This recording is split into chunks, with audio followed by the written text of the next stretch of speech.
Hello everybody. So we got to March. We are going to celebrate 1 year of lockdown due to the pandemic. And if you don't remember, it was at one point where I did and I got quite a bit of sass for it. On March 15th, I made a coronavirus pendant. If you've never watched it, let me give you the link. Hi Frank, how you doing today? A lot of people gave me sass. Oh, we already have enough of coronavirus, and why are you doing this? And I said, well, you know, you cannot fight the enemy you don't know. So that was always my motto. So anyway, I can tell you that I am super hyped because I finally managed to get my COVID vaccine, and I'm already scheduled for the second dose. Apparently my state finally has enough doses, so I'm scheduled for the second dose on March the 31st. And one thing I can tell you, it put me out of commission for a couple days. I had very high choline. I had very mild extra joint pain, but only for a few hours after that afternoon. What was really bad, my arm hurt, the injection site hurt, and I'm a side sleeper, and I usually fall asleep laying on my left side, and I cannot have shots in my right arm because I had the lymph nodes removed when I had breast cancer. So that night was like every 10 minutes me waking up because of the pain. But my major thing with it was I was very dizzy, and I was super tired. I mean, way more than my regular tiredness. And, you know, if otherwise you'd say, oh, well, I'm tired, my back hurts, I'm gonna lay down and watch some movies. Well, I didn't watch some movies.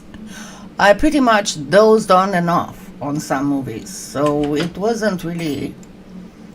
I even had to do a DoorDash order because I was too tired to even get up and make me something to eat. But it's Friday I felt a little bit better. I still had a little bit of dizziness and a little bit of extra fatigue, but Thursday night I had learned my lesson and I slept on the couch because on the couch I cannot turn on the left side. Of course, Finnegan was very upset about it. But anyway, I feel much better knowing that I had the vaccine, and that was a good thing. Even if we don't know how good it's going to be against the new strains, you know, it's still, hey, at least most likely I won't get a super severe, hi Donna, case. And I'll keep, you know, social distancing and all that. And as I said when this whole thing started, I don't think this is going to go away. Hold on, let me start my massager. Because I want to work on some stuff today to catch up. And I don't want my back to get in the way. Because that's my main thing. And this is, if you weren't aware, why my lives started being only an hour and sometimes a little bit short of an hour, is because more and more, as I said when I first opened the channel, all my health issues are degenerative, so they will never get better. All I can do is to try and make them get worse slower. Okay, so when I tape a video and all that, I can, you know, work for 5 minutes, then go move and lay down or do something else, because my pain seems to get close to unbearable when I'm in the same position for more than like 10-15 minutes. But anyway, I'm still handling it. I hope I'm handling it good. So we'll get to that. Anyway, I started making a box yesterday because I wasn't really able to do a lot. Hi, Chris. A lot of very involved stuff that would require more things, so I went for something easy. So I made the box, and I did the inside. It's a box. It's a box. It's a box. I did the inside and all that, and I've been trying to get my mind squeezed on what to cover it with, and I went through 2 doughs. I'm scheduled for the second one on the 31st, Beth. And I went, through faux malachite, and then I already did some faux malachite stuff. Then I was, because I want to do a faux howlite tutorial. It's in the works right now. And you're gonna say there are some faux howlite tutorials out there. Yeah, but you know that I always tell you one little thing that makes things look better. But then I was like, okay, there's still not a lot of polymer clay on the market, and people might not be willing to use so much white clay. So I think that in the end, I am going to use a little bit of white, but I'm going to use mostly, again, mud clay, but I'll make it look good, okay? I might not even use white. I'll see. I'm still getting to it. What I can tell you that it's going to be an Art Nouveau. And if you aren't aware of this, I did do at the beginnings of the channel, I did a pair of Art Deco and a pair of Art Nouveau earrings. And I explained in each of them which is which and how to make the distinction between what is Art Deco and what is Art Nouveau. So this is the Art Nouveau, and then there was the Art Deco.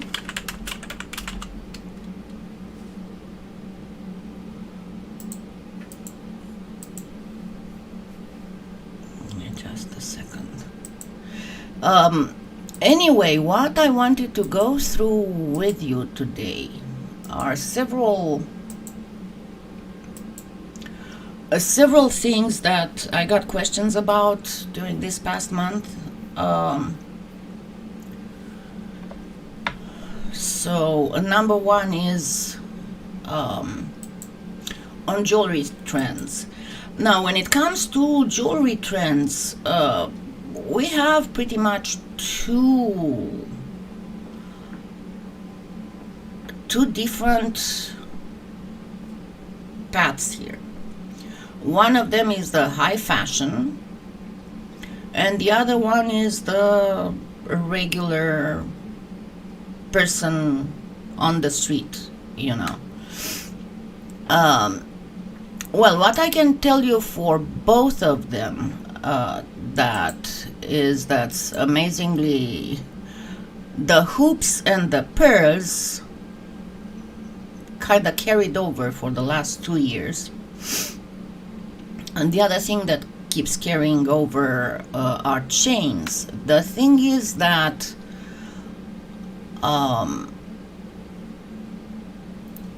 they can go into the humongous.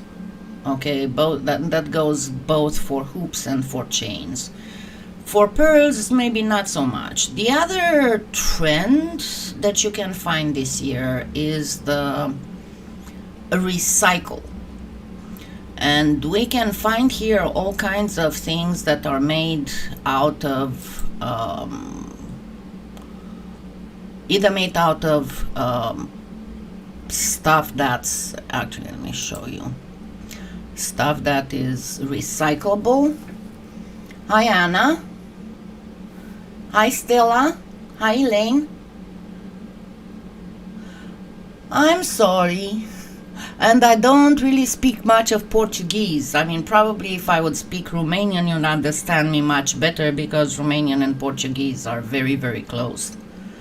But I am very, very sorry. Let me try and find it. I know how to read Portuguese, don't get me wrong.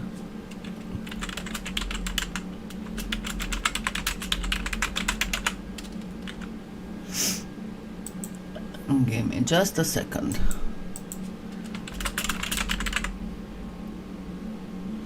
Okay, let me see. If I say sinto muito, is that good? Okay, I know in Spanish is siento mucho, right? Because that's the difference between Spanish is mucho and Portuguese is muito. And Romanian is mult. So it's quite similar. But anyway, I was going to show you. So as you can see, bracelets made out of the tags from the soda bottles. And one thing that I keep trying to figure out how to do, but I can tell you I'm going to post soon something about this. As you can see, this is a baby bok choy made out of glass. And my thing is to try and find something that would make things look like glass. And I think, again, I am fairly close. The other thing is repeated earrings for repeated ear holes. The thing again is that cuffs and very elaborate and pretty much large cuffs are in and of course you see them in Vogue, and you're gonna see them as well in the regular stuff. Let me reinstate the display. As you can see, there are a multitude and they kind of fit into each other,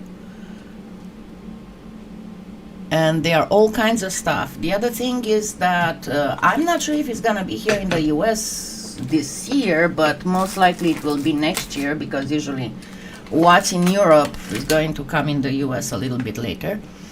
Is, as you see this cuff here, and you see it's got a zipper. There are cuffs that are made special so you can put on in your credit card, your ID, your cash, and whatever. Then there's bracelets for the upper arm. But look at these beauties. See how huge they are, and they go, some of the cuffs go all the way towards the palm of the hand. And again, an upper arm. Okay, we got past that. So get into it. Try and search summer 2021 cuffs, and then on Google, and then click on the images, and you'll get quite a bit of ideas. And again, don't try to copy them out of that. Inspire yourselves from it, because it's a very different thing between copying something or doing something inspired by. And I try to explain that many times. Then the other questions that I kept getting, actually kind of like since December of last year, is how do I make money with polymer clay, and some a little bit more technical things. Well, number one, when you talk about making money with polymer clay, obviously you're thinking about making stuff and selling it. A lot of us do a lot of things, and then we end up with a house full of all kinds of stuff that doesn't go anywhere, and we might even find out that nobody's buying it. Now, before the pandemic, I wrote an article on my blog that I've honestly kind of, hi Judy, I kind of neglected lately. That is still very, very, relevant. The thing is, again, think about the fact that as much as everybody's hopeful and as much as everybody wishes it, and we are getting all kinds of encouragement, and we'll never get to what we were before the coronavirus. And you have to get used to that. And the companies that are going to be the winners on the market will be the companies, and I'm not talking about basic services, like food, healthcare, and stuff like that, but companies that are going to be able to rebrand themselves on working long distance and in the virtual and stuff are going to be the winners. Now, you have to think when you do your pieces that you have to focus either on pieces that, because before, right, when women would go to work, they would wear bangles, they would wear all kinds of stuff.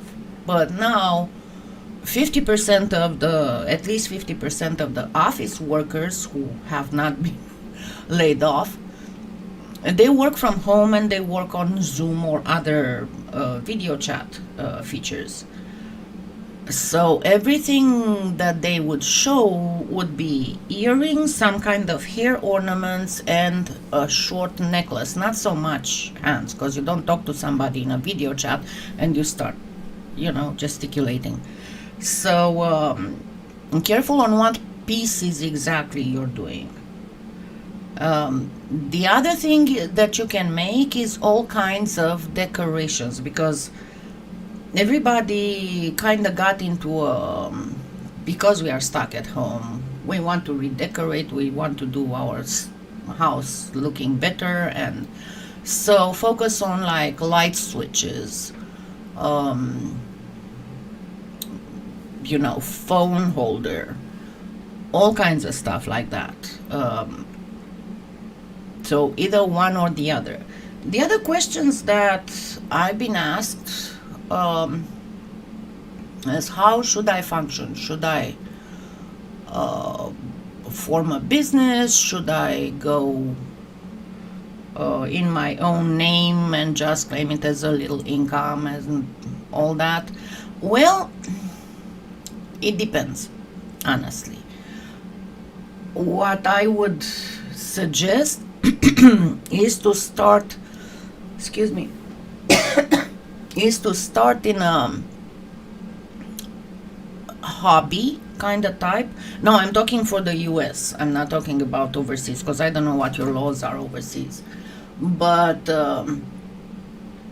especially now, if you're on disability, some of you ask me, well, if you're on disability, if you make money from doing your art and stuff, won't that be considered that, oh, you can work and you're not disabled? No. For two reasons. Number one, there is actually disability, let me look for it. A disability provision program for artists, and the artists with disability, number one, have the prerogative to define their how much their disability if and how much it affects their artistic practice. Number one, you are considered disabled when you cannot really do, hi Michelle, hi Sonia, a regular job. Just because you can do some art from time to time and you cannot make any kind of commitments. I mean, you might be able to work on something today and then not be able to work on anything for 3 days, and that doesn't mean that you are not disabled. So with the artists, it's a little bit of, I mean, not a little bit, it's fairly clear, like the same that would be for a writer. If somebody writes a book and publishes it, it doesn't make them less disabled. The other thing is that as long as you do not actually base your income on that, it happens to me too. You don't base your income on that. This is an income that, for tax purposes, is called a hobby. Now, if things start getting better and you want to start doing more income and you start being able to, or if you're not disabled, and the thing is, the question that I got, what would be the best legal form? Sole proprietorship or LLC, because I don't want to have to get somebody in my business just for the sake of having an LLC. Well, you don't have to. There can be LLCs with sole proprietorship. The thing is that if you're a sole proprietorship and something happens, everything that you can have you can be sued for. But if you are an LLC, then your personal assets are safe. So that is a thing that you have to think about. Now, how do you form one? What I suggest is you go to the website of your local chamber of commerce. That you should have one either for the city you're in or for the county you live in, and just follow the instructions there.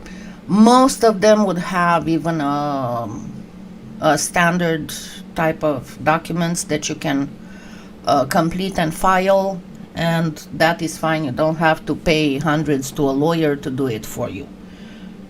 And before you ask, yes, I did my own sole owner LLC. In my city, it's $25 a year. So it costs more when you file first. It's $100 when you file first, but after that, it's $25 a year to renew it. Hi, Karen. So that would be the other thing.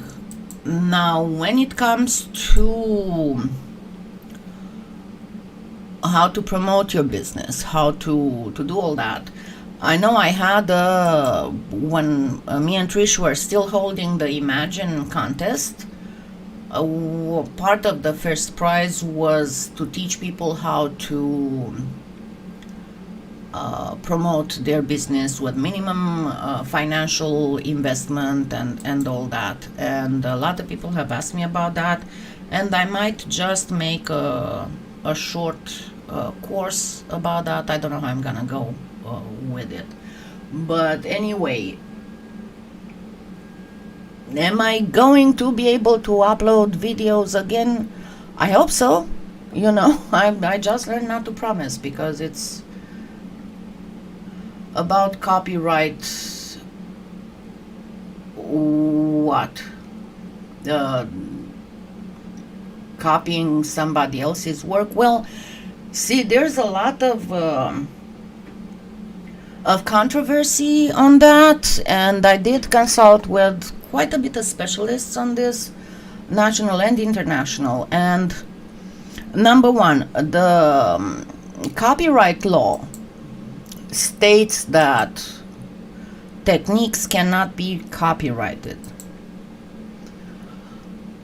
but on the other hand, the expression of them can.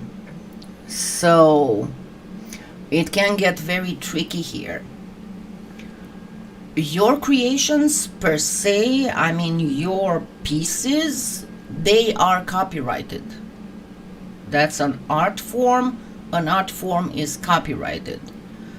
So that is absolutely no question about that. Whatever you make. Now, there's here we go again on a very tricky little bit, because there are all kinds of cutters and molds and stamps, and these are widely publicly available.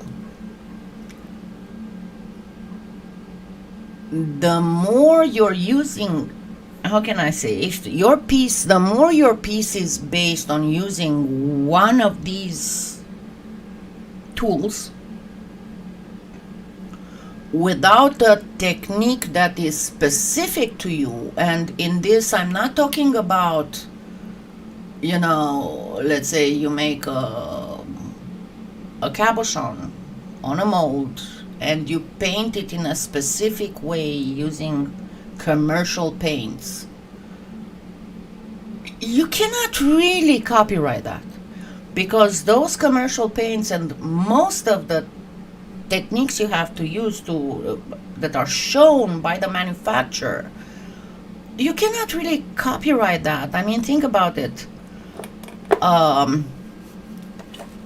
You are using a mold that is public, you are using a paint that is public, you apply it on a surface. Now, if you were to create a painting with those paints, it would be different.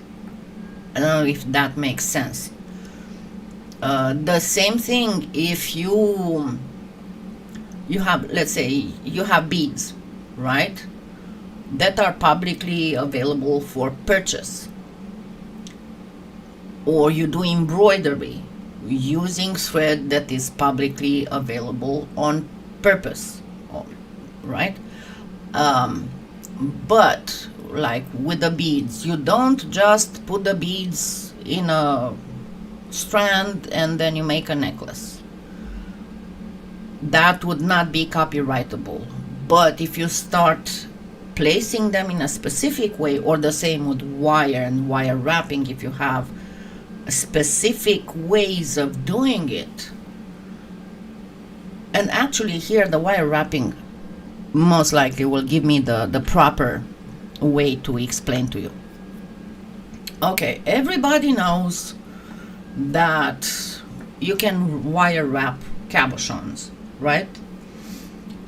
And everybody knows that in order to wire wrap a cabochon, you kind of have to, this is the cabochon, and you kind of have to start from the front, then go with something that would be close to the edge on the front, and then it would be close to the edge on the back.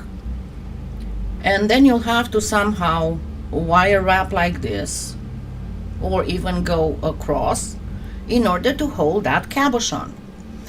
But if that wire wrapping is a specific way of wire wrapping it that you made up, that does not exist on anybody, and that creates a new design, that is copyrightable. Does that make sense? If you do not show it into a tutorial, people can use that specific technique in creating a different kind of stuff. Let's say that you put it on the edge and they put it on the front. That would not be copyright infringement. But if they put it on the edge the same way as you did, that is copyrightable. So again, techniques are not copyrightable, but the expression of them is. So to give you another example, oil painting is a technique, okay? And you learn how to do oil painting and you learn how to do, but the expression of that technique is an oil painting, which is copyrightable. Does that make sense now? I hope it does. So one thing is for sure, that if you show how to make something and you put the name, you name whatever that video or that article or that photo tutorial thing is, you name it in any way, tutorial or DIY, you used their cutters that are widely available, that you did not make yourself, or you did not make yourself and show other people how to make that cutter, or a mold, again, that you did not make yourself and is not widely available. No matter what you do and how you express that technique, if it is shown with stuff that is commercially available, you cannot copyright that type, okay?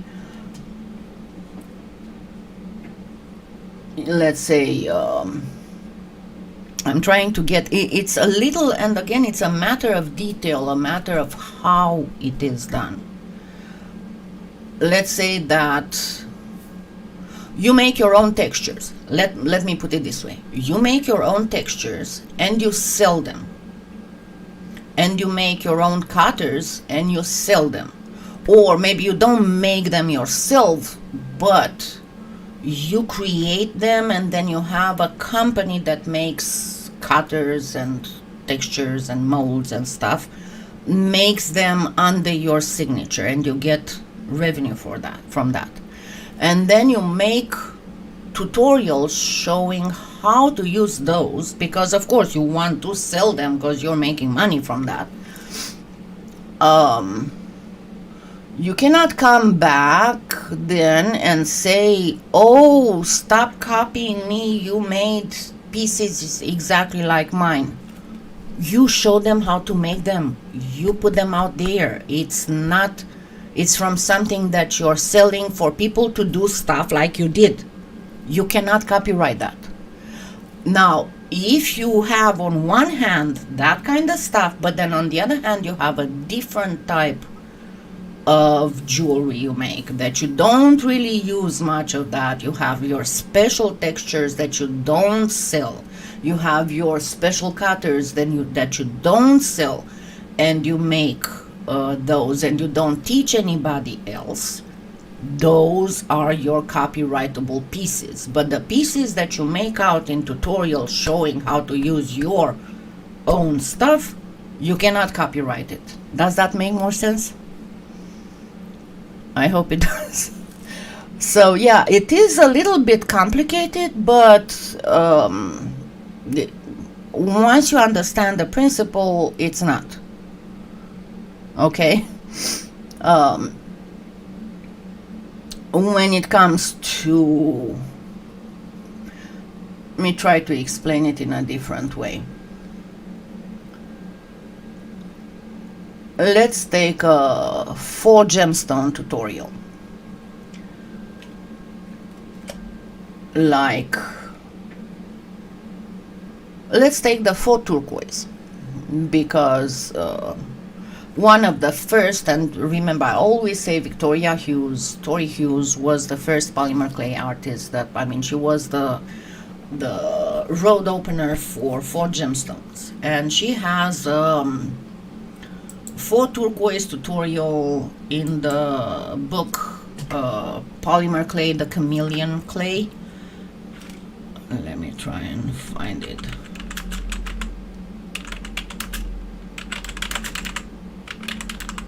I mean, I can go and look for the book and get it, but let me see if I can find it online.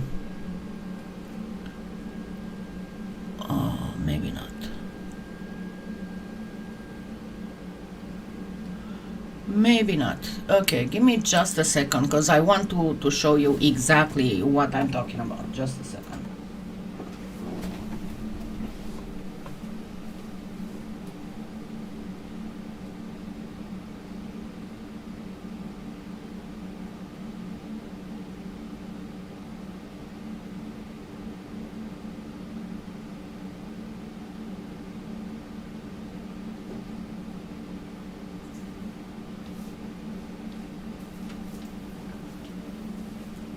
Alrighty. Let me move my keyboard out of the way and get this on.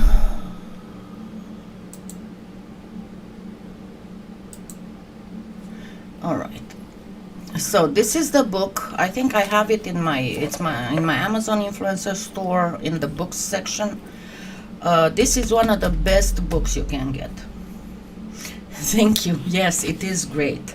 And she has 4 turquoise tutorial here. I mean, she's got several faux materials for. As you can see, she's got 4 jade. Well, some of them, there are newer tutorials that imitate better what she did at the time, but you have to think that she started doing this in the late 80s. So you have here the turquoise beads, and it is the basic thing. Actually, I could tell you when this was first published. Let me see. It should say somewhere here. I think in the 90s it was first published. Let me see. So this specific one is from 2002, but I remember that this kind of stuff was before 2002. But anyway, you can see this in a lot of tutorials nowadays on YouTube. It's the thing with chopping the turquoise clay and then adding acrylic paint and gold flakes, and then making these and then polishing them and making them. Let's see, and the same for lapis. There are several ways of doing it. So what I mean to say, if you do something like that, honestly,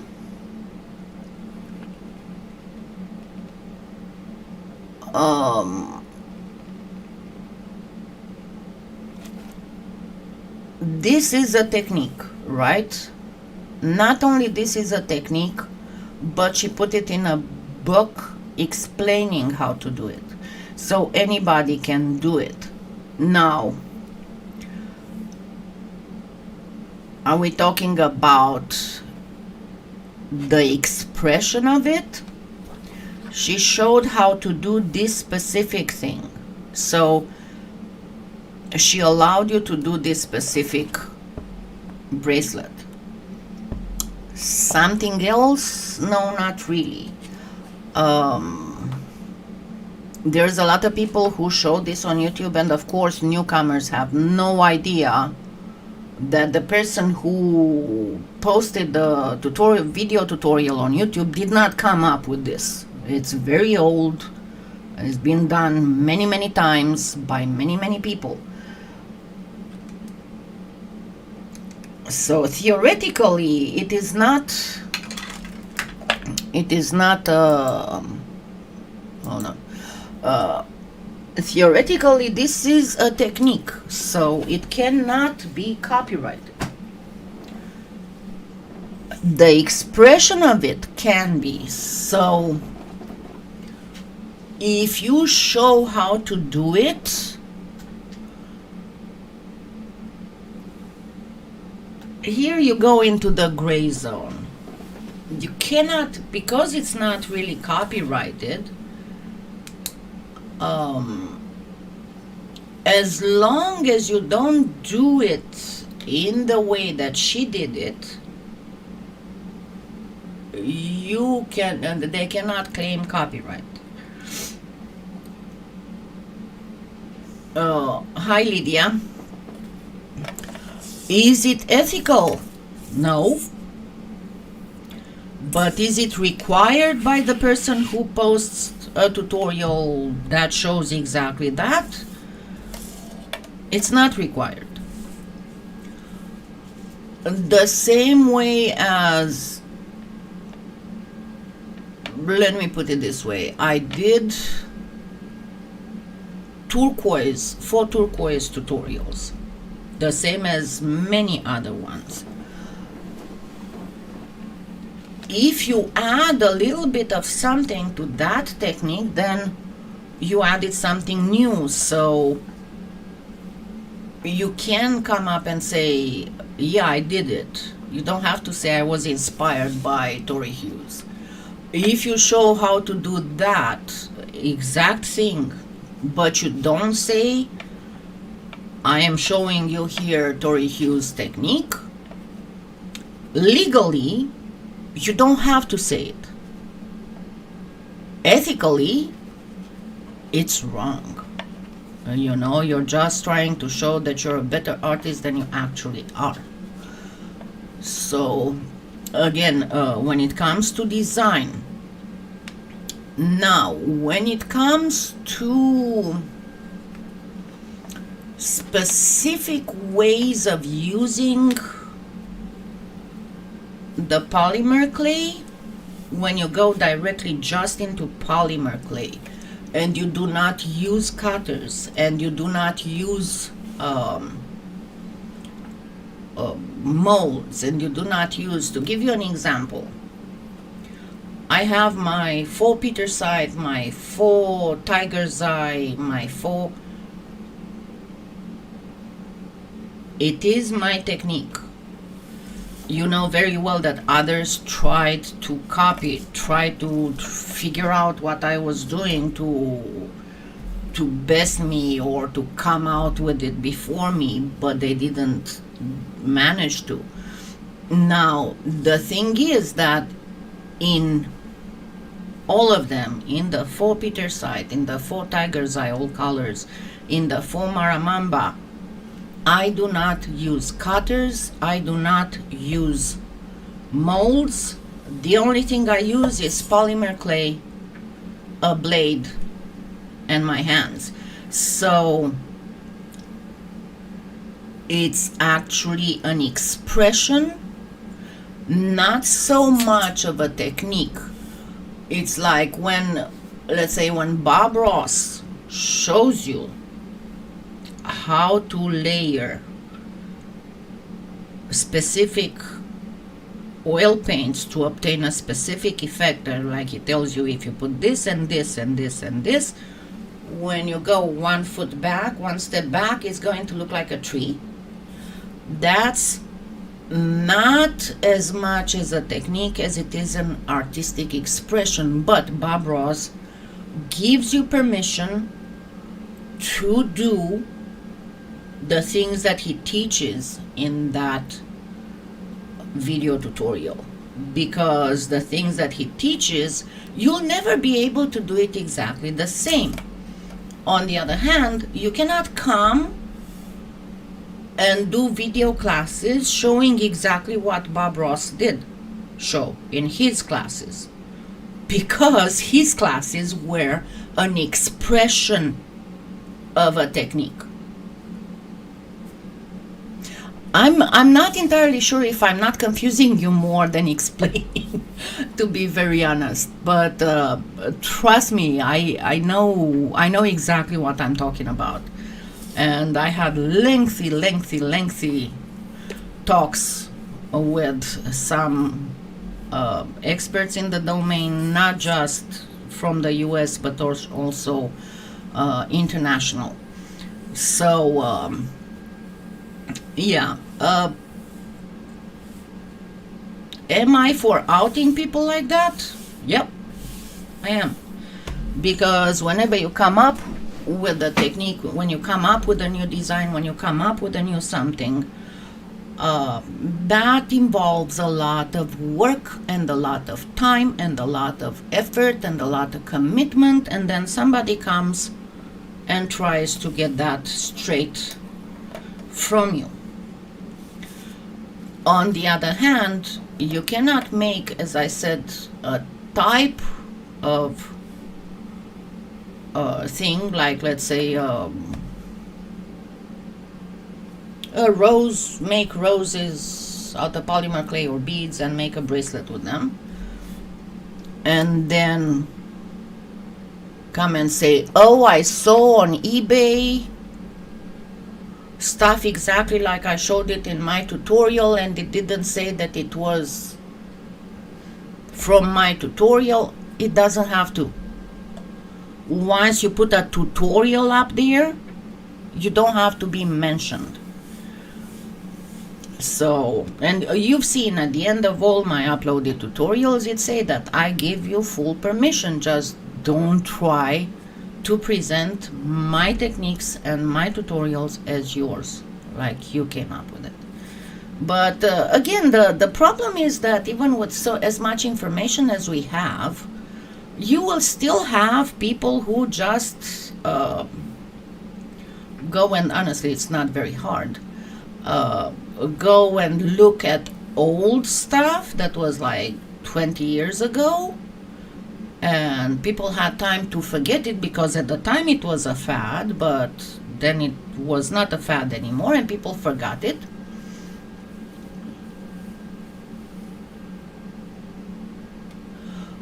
No, you don't have to. So people forgot it, and they come and they say that they came up with it. So that's not okay. I mean, not ethically. Legally, they can. Okay, now to answer you, Lydia, no. It actually, as I said, once you make a design and you put it out there teaching people how to make that design, you don't have to to give recognition to the artist. If the artist is well enough, people will tell you, oh, you got inspired by such and such. And you may say, yes, she's great, or you may say, no, I came up with it and look like a fool. But, again, now pieces of jewelry 100 years or more old, generally speaking, number one, jewelry is not like music or books, because in the case of music, books, and other types of art, there's on some of them it's like 50 years, on some of them it's like 70 years, and after that they go into the universal patrimonium. But let me put it this way, it can be an old style, well-known piece of art, like if somebody tried to copy Mona Lisa, everybody would be like, yeah, you did a good Mona Lisa. If somebody would try to copy one of the Degas ballerinas, some people might know, some people might not know, and say, oh, you're so good. But again, it depends. You don't really have to. Some things are very well known. And famous pieces of jewelry, what do you mean? Are you talking about stuff like lalik, for example? If you can do a lalik reproduction or lalik inspired something, hats off to you. As long as you don't try to pass it as a lalik, you're good. You don't even have to mention it. But people who know will know. You know, if you don't want to mention it, you risk that when you're found out, everybody's going to look at you not very nicely. But 100 years ago, there was no polymer clay, so all we can talk about is like, what, 40 years ago. So, yeah. But don't get me wrong, some of those 40 pieces that were made 40 years ago are still awesome. And they are still the artists are still alive.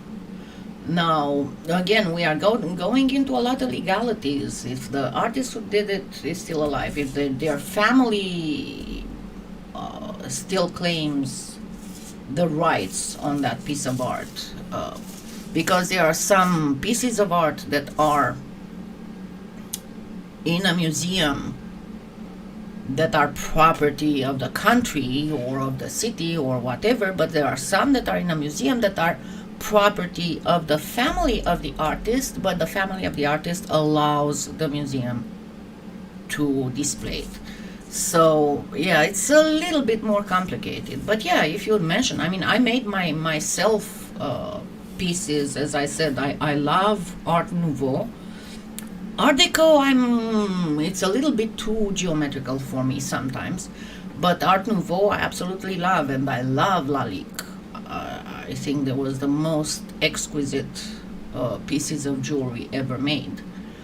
I wasn't much, all my life I wasn't much into diamonds and sparklies. I was more into very, very elaborate stuff. So,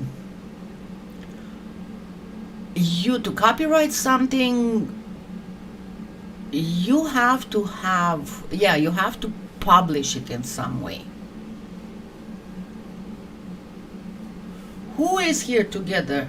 Oh, Anna? You like Anna, Roberta? Because she's the only one that I know that has. Oh, or Karen. Karen has a channel too. What I was going to say something. What was I talking about? A lalik, and I lost my train of thought. I'm gonna turn 60 next week, so I have, and doesn't look like it, but trust me, I am blonde. I don't know if I ever told you, but after I had chemo, my hair came back weird. And my hair was always like a dirty blonde, dishwasher blonde. And when I had chemo, of course, I got a lot of white hair because, it kind of whites your hair. But the thing is that when it started coming back, first of all, I had the mohawk. Michelle, March 12 babies. I had the mohawk. The hair that was here was growing a little bit faster than the rest. The second thing was that I had a almost black stripe like this, and the rest was gray. In time it got a little bit better, but I still have here a very dark, it's as you would put your finger. It's a spot that's very, very dark, and it's quite resistant to hair dye, but on the sides it's much brighter. And I did put some ashy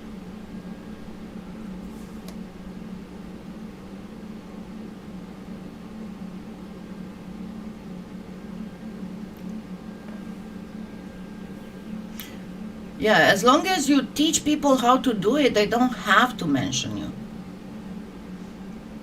That's the deal. But anyway, what I was going to say, my hair came back weird, and I was talking about being a blonde. I have the right, I'm getting old, and I'm a natural blonde, even if I'm not this blonde. And from that I went to how chemo changed me. Actually, I don't know if I ever showed you this. I took photos every month around the same time, but you can see what I was talking about. Okay, so this is July. It was about a month before I stopped chemo. You can see I have kind of like a peach fuzz kind of stuff. It's the same thing, but it's a different... No, this was September, never mind. No, this was August. I posted them on July, so this was August. It was right when I finished chemo. So this is September. You can see it's a little bit longer. October, it's a little bit even longer. And now the mohawk starts forming, and it was grayish. It's October still. Still October, and I had like a ton of cowlicks. November. December, it was the first time that I actually dyed my hair. It didn't catch very good. The truth is. And it started curling up. January, this is when the hair dye actually held. And I couldn't do anything about it. February, and you can see I have the mohawk. It just didn't want to stand still. In March, still March, I was able to flatten it down in March. April, now that started going a little bit better. May, and then after that I started looking more normal. See, that this is a year later. So this is exactly a year later. So it took a while. But yeah. Yeah, and it's weird, you know, what chemo does to your hair. And then it was kind of wavy curly, and then about 2 years later it went into tight ringlets, and now I get it. Then it went to more wavy. If I don't have time to tame it after I wash it, I swear to it, go boom. But sometimes, like every 6 months, it gets more ringlety, and then it fades. The ringlety, it still gets very frizzy, and I'm good. I just had arm pains, and I was very, very, very, very tired. Very tired. So, yeah. Hi, Darla. Yeah, you're late as usual. But yeah, Lydia, if you are showing people how to do it, and if you are using publicly available for purchase cutters and stuff, you cannot really require from people to say that it's an inspiration. At the same time, you cannot really say at the end of your tutorial, oh, these are my pieces, this I show you just for you to get an inspiration. Don't do it exactly like me. When you use cutters that everybody uses, and not only that, but that you promote for selling. So that's not really legally. Okay? Yes, it does. It does. And it was funny because when I was younger, I had curly hair, but it was in large curls. Okay? Then when I became hyperthyroid, my hair went straight as straw.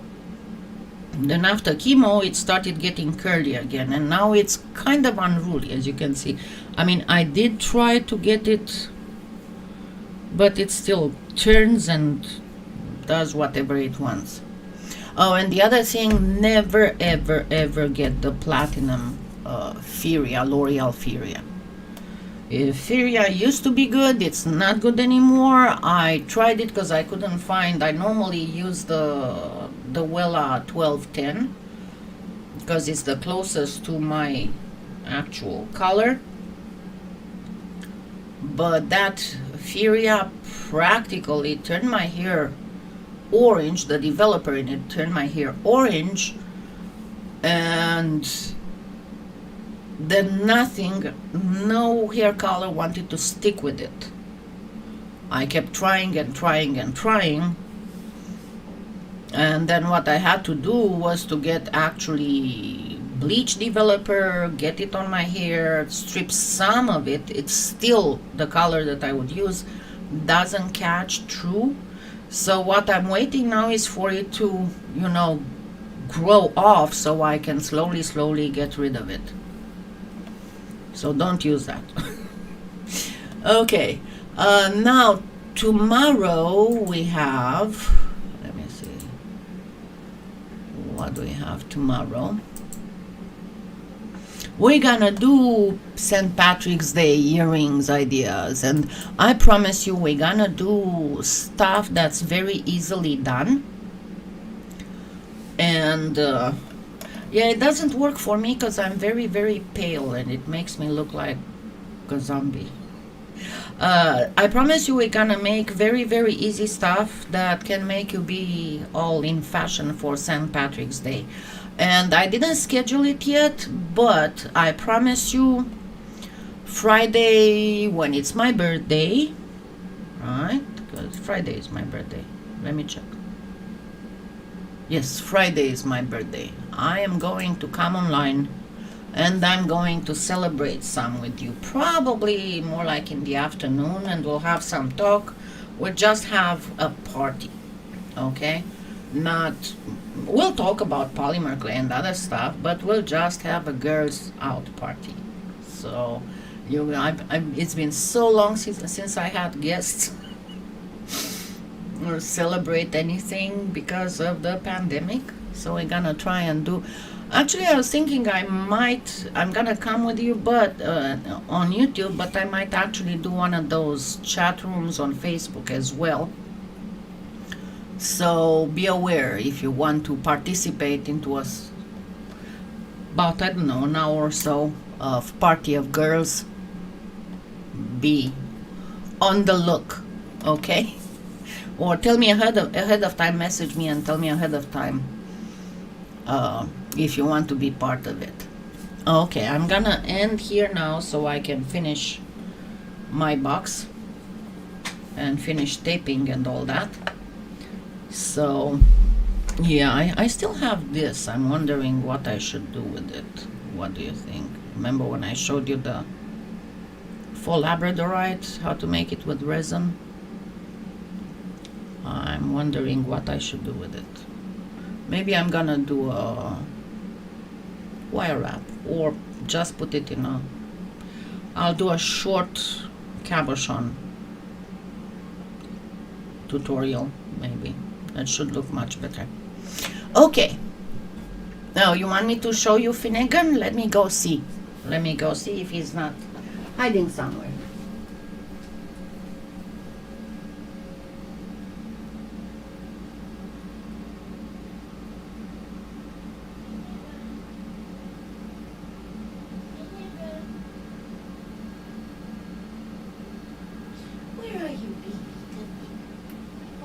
See you. He was in the closet. He was in the closet, yes. He's a sweet baby. Yes. People, I want to look at you. Look at people. He's sleepers. He's your sleepers. Yes. He's Mama's sweet bee. He's Mama's sweet bee, yes. So you can see him in all his beauty. Stand up. You're so precious. He's so precious. Yes, you came at the end when I'm showing off my cat. One of them. And you can see his butt is starting to get fur again. So, yes. Okay, let me let you go back to sleep. Tired. Where's my sweet pea? Come on, let's go back to sleep. Opa, Opa, you can go back to sleep. Yes, yes, you can go back to sleep. Okay, I shall see you tomorrow. Have a wonderful Saturday. Bye. Thank you, and don't forget to thumb me up. Okay, bye.